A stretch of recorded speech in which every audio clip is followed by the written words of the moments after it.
Chloe, tell me how it was to be you growing up. For me growing up, I never felt really close and connected with my family. It's not my parents' fault or anything like that by any means. I never felt like I could really be myself. I always felt really just disconnected from who I was and who I wanted to be and who everyone saw me as. Um, Growing up, everyone saw me as a boy, and that's not who I am. Right. And it's just exhausting, like in my mind, being one person or wanting to be one person, and then everyone else seeing me as this completely different person, and kind of having to like play this part that just wasn't me. Was there ever a time when you were younger where, of course, you identified with being female, right, that you spoke about that? A little bit. I didn't really tell anyone that like I felt like a girl or I wanted to be a girl. It was probably more like I wanted to be a girl. I didn't really understand it. But everything. So you had an awareness.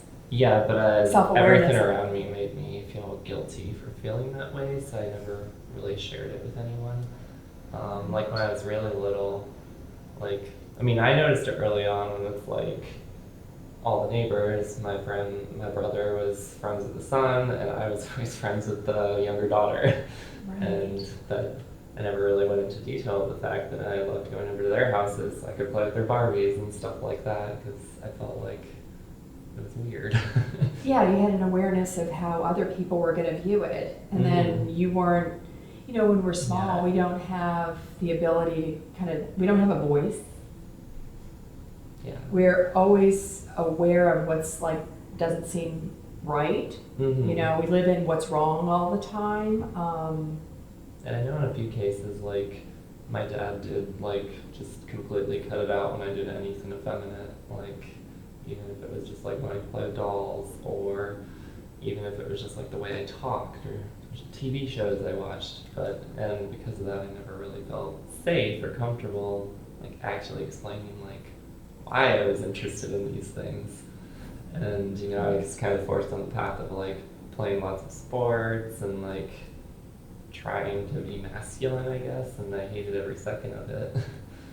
Absolutely. I never even told my parents who I was until I was right before I turned 25. I think that was the first time I ever told them anything. Can you share a little bit about how that conversation went? Were you timing it? Was it tied into any particular thing that was going on in your life? Probably in my early 20s, I had started for the first time telling anyone anything. But I was still really scared about telling people that I feel like I'm a girl and want to be a girl, and I didn't think that was something you could do. I felt like that was out of my grasp, because even at that point I didn't really know anything about being transgender. So I would tell some people hey, I like to cross-dress, which is completely not true for who I am, but it felt just as a kind of easier way to bridge that gap, an easier way to explain it, and then eventually be no, actually it's this. And it was just to the point where it's one of my ex-girlfriends knew that something was going on. She knew I was taking her stuff, basically. And eventually confronted me about it, and then, I eventually broke down and told her, and some of my ex-girlfriends that I told immediately saw that it was oh, he's not into me. A breakdown of the relationship. Sure, of course. It was when I was for about 23, 24, when I had a very accepting girlfriend, and she helped me process a lot of things, and that's when I came to the realization of oh, transgender people, that's a thing. This is something maybe I can do to live my life more authentically. And then I eventually decided to come out to her. I had told her a while back that I like to wear women's clothes, and that's the first person I really told I want to be a woman. But she didn't really think anything more than that until I officially came out to her as trans and wanted to transition. And that's when the reality kind of set in. And our relationship was pretty rocky we stayed together for about a year after that, but it's pretty rocky because it redefined our relationship. Sure. So I want you to share about the personal growth that you have done. and what that is and how that has changed who you are and how you're being in your life today. I think a lot of my early personal growth and development came out of going to a transgender student group at the University of Florida, and that was the first point where I could like really start to normalize who I was, because it's like, oh, there are other people out there like me. I'm not alone.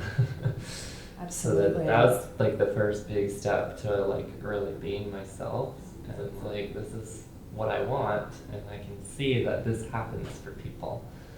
Thank goodness for organized groups like that are going on, Right. right? And especially in college, where, you know, you're trying to educate yourself and figure out who you want to be when you grow up and all of that. And such a big part of that is being authentic and Right. trying to figure out, who am I? You know, so. Yeah, that's so important, because, you know, a lot of people that are seen as different by society, they feel so alone and isolated until they find their sense of community. Yes. That's what I did with that first group. Yes. That really helped me a lot towards like really processing who I am, and, you know, starting to come out to more people, eventually coming out at work, which is about 2 years ago now. How did that go? Yeah, so I got some advice from a couple of my friends who had done this in the past, and, you know, what I had seen, they thought was a good idea was like writing a letter, and basically explaining who I am, like succinctly, like, you know me as this, but what I really am is this. Mm-hmm. This is my name, this is how I identify. You know, the higher ups, they care about money and productivity, so, you know, I had spun it to ensure them that, like, this is going to make me happier, so I'm actually going to be more productive, Right. which is true. Of course. Of course. And one of my coworkers actually helped, like, win my boss over, so to speak. Previous to that, it kind of worked out in a strange but helpful way, where she's like, hey, I know you're not comfortable talking to our boss about any of this yet. Would you care if I like try to pick his brain on how he feels on like trans issues? And I'm like, go for it, because I don't want to have that conversation. Right. And my boss isn't stupid, so he quickly figured out that like, oh, somebody at this company is trans. Mm-hmm. Oh, somebody in our department is trans. Mm-hmm. He guessed it was me. But he was very respectful about it. Like, he knew probably like 2 or 3 weeks before I officially came out to him, but he didn't say anything. He was waiting for me to do it when I was ready, which made the conversation easier, because it's like, Yeah. it was basically like, I've never dealt with this before. I've never had an employee come out, but, you know, it was immediately refreshing, because the sentiment was like, okay, we're not sure how to handle this, but we know we like you, we know we respect you, you do great work, so we're going to do everything in our power to make sure this goes smoothly, and anybody who does anything otherwise is going to be in trouble. Yes. So it went a lot better than I was expecting, a lot better than it usually goes for some people. So I love the progression, you know, of starting off with your friend circle, you know, your relationships. You're being authentic with yourself. Mm-hmm. You're like, okay, this is new. Like, I'm fully, you know, I own who I am all over the place, with your family, at work, with your friends, on Facebook. And then what happens next in your life? So I was kind of to this point where it's like, okay, I think I figured out who I am and who I want to be in this world, and then that allowed me to like actually start focusing on like, what else do I really want? Like, what do I want to do for a career? You know, what do I want to? What kind of relationships do I want to have with the people in my life? And it all kind of like, everything was kind of connected. Like, from that trans student group, one of the leaders of the group like sent me a message saying like, hey, this play is looking for trans women to play a part. The vagina monologues, vagina right? monologues. What was that like for you? In front of an audience, speaking the piece that you wrote. It was very like vulnerable, like sharing basically my story, and you know, it's hard to get through it without crying. Because it's just like so much of it, like, obviously hit home every time that I spoke it. And your parents came, right? My mom came. I haven't really talked to my mom about it much, Mhm. but I mean, she is very proud of me for doing it, and I think Nice. she is also a little uncomfortable, but Yeah, sure. But it's a journey for them too, you know? it's a Absolutely. transition for everyone. Absolutely. Learning and growing together. Mm-hmm. And so being authentic, expressing yourself in this kind of performance way was just, you know, I see that as an opportunity to just really kind of push the boundary of and over into just owning. Mm-hmm. You know, it's about owning who we are. And It's so, like an opportunity for me to open up to more people, like a lot of people, and just also see like the reaction and response I got was overwhelmingly positive. So it's Yeah. just helped even more like be confident in my own identity, and be confident in the fact that like there's nothing wrong with who I am. Right. So share a little bit about some personal growth that you've done. I want to know what that was for you and what that made available to your life today, who you are today. One of the first things that I did in my transition was I decided to go to therapy. And that was just kind of like a lot of things in my life are fairly structured, and like I make plans and they change, and I'm open to that. Mm-hmm. But I was just like, okay, this is kind of this path that I want to go on to be who I want to be. And you know, I knew one of the first things I needed to do was go to therapy, because the way our system is unfortunately set up, it's a lot of gatekeeping. I need to go to therapy to get letters, to get hormones, to medically transition. Okay, got it. And eventually get letters if I want to pursue a surgery down the line, which I Right. do.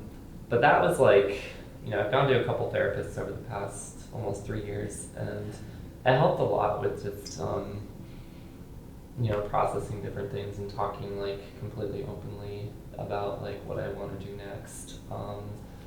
And it's gotten to the point now where I'm still going to therapy regularly because it's been so helpful for me. But now it's more focused on relationships and Mhm. work Mhm. and family. So it's like Yeah. I've moved past just, Sure. you know, the fact that I'm trans. You know, that's related to a lot of it Right. in some ways at some points, but it's like there's so much more to it. Absolutely. I love that. So what did that make available to you emotionally? Like doing therapy, going through that process? It was like a judgment-free zone. I think that was the most helpful part initially, is like this is a space where I can just say whatever and I won't be judged, and this person is actually here to help me. They're here in some cases to learn from me, they're here to listen to me, and it's just like a sense of validation that like, you know, I'm not crazy, Yeah. I'm not an outcast, Yeah. I don't deserve to be any of that. Yeah. And that's the scary part about therapy for lots of people, is that judgment. Yeah. You know, and also it can be scary to get real and talk about things that have never been talked about, you know, that are stored up and just put on a shelf. Mm-hmm. And we're not quite sure, like, is that going to get really messy? Am I going to be out of control? Am I just going to lose it? Is it, you know, the sphere of acceptance is what we're always like walking around in our lives aware of, is, do I feel accepted or not, and to what degree? Mm-hmm. And so we understand that on paper, therapists don't judge, you know, or in the business of being accepting and all of that. But when people have never had that experience, they're still walking into it new with all of that conditioning and all of that fear that's just kind of built in to living a life where we feel unaccepted, like everywhere on different levels. And so for you to share and talk about the experience unfolding organically and finding yourself dealing with like, you know, first things first about your own transition, and then getting to, you know, more important current day support tools. I eventually got connected with a women's group, basically just a monthly group safe, private space for, all identified women, all women identified people to, have a space to talk about their goals, talk about their emotions, talk about what sorts of things in their lives that they want to empower, basically. And you have this entire group of 30, 40, 50 people, depending on the month, all here supporting you, encouraging you to just, go after what your heart and mind tell you that you really want. Yeah. Try to ignore all the naysayers along the way. Yeah.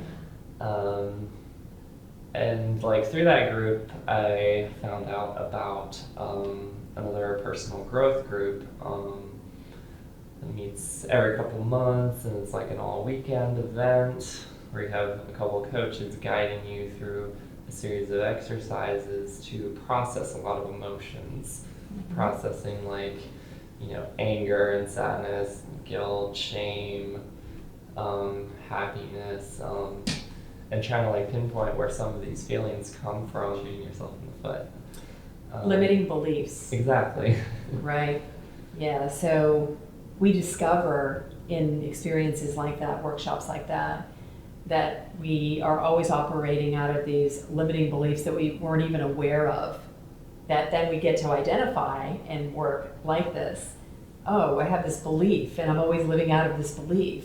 And it creates all this fear or self-doubt or, this constant conversation about how I'm not worthy or, men suck or, women, you can't depend on them or whatever I'm not smart enough, I'm not good enough, right? Yeah, my entire, a big portion of my life was a limiting belief that I couldn't be myself.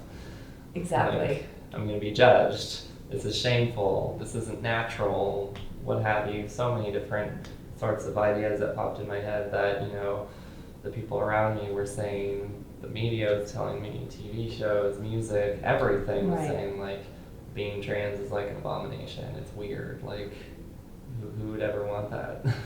Right. So to pull that up out of your life. life. Because I had processed that through therapy and, through this personal growth weekend, I realized there's a lot more in there that still needs to be processed. Because I'm okay, I figured out who I am, but I still haven't fully unraveled a lot of these years of feeling, lack of self-esteem, lack of self-love, lack of just respecting who I am and being okay with who I am. I hadn't really unpackaged that part yet, even though I had started to really embrace who I am. There's still all this baggage, for lack of a better term. There's always baggage, so there's always something that we're going to work on, always, forever. I'm a therapist, and I'm right there too. That's part of being on the path, and that's our life's journey is always to really understand and be working on those limiting beliefs and what's going on with ourselves emotionally. So after doing this workshop, what is life like today for you? Fixed everything. No. Fixed everything. I love that. And, no, it didn't. And only for $79.95, and you can have it. 5 payments. Exactly. It was kind of just the next chapters. I've gone through this weekend, I don't know, 4 other times since then, where it really helped me process who is this person that I really want to be. I am a very effeminate person, and I'm happy with that, but going for more of a less stereotypically feminine person is what I eventually fell in, and it's what feels comfortable, and it's kind of this process of loving myself and putting myself ahead of what other people say I should be. And it really allowed me to branch out into the community and, get involved in panels speaking about being transgender and why that's okay and giving my perspective, and eventually doing the same thing, running for a local office to, with my intention is to help normalize a lot of these very negative beliefs that a lot of people hold towards the trans community. And it's about acceptance. So, when I think about personal growth, it's about accepting ourselves and then also accepting other people that are not accepting.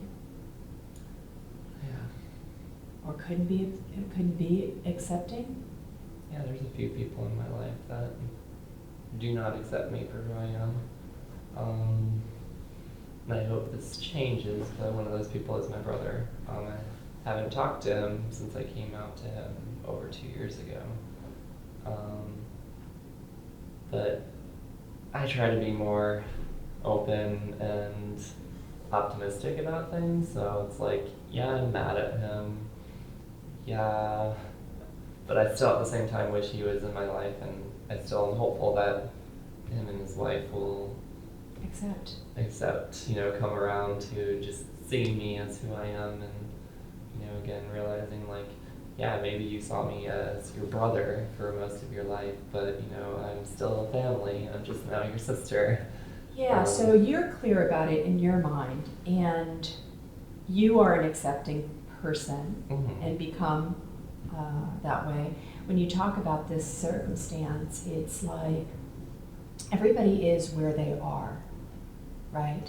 And so it's about having a level of acceptance for where people just are.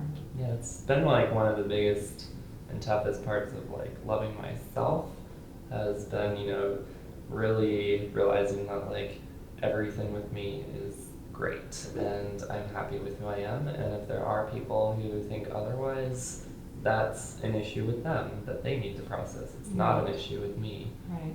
And the more personal growth that you do and being on that path allows for just that awareness that it's not conditional. Your happiness is not contingent upon somebody else's level of acceptance. Right. So you being the it's model. It's hard coming to that point. But that's what it's like it's something I still struggle with every once in a while. But and then that's why you're on the path. So it's good. We are just doing the best that we can with where we are, but having awareness that there are resources and things that are available to us out there in the world that can help support us living more authentically. And your story today was just a beautiful example of that. And I love you so much for being. I'm just excited to see where your future is going to take you, and it's just such an honor to know you. And I'm really, really grateful for the loving person that you are.